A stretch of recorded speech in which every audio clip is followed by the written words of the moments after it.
You ask Tiger to solve. This deals with linear equations with one unknown. The final result is x equals 8. Let's solve it step by step. Group all constants on the right side of the equation.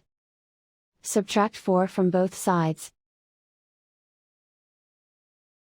Simplify the arithmetic.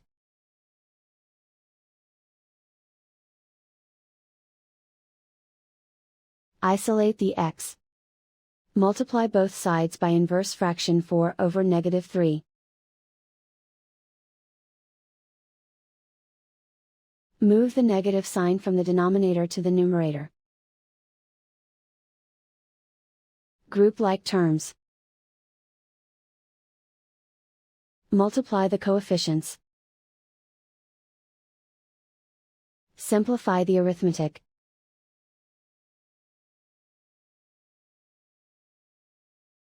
Move the negative sign from the denominator to the numerator. Multiply the fractions. Simplify the arithmetic. And so the final result is x equals 8.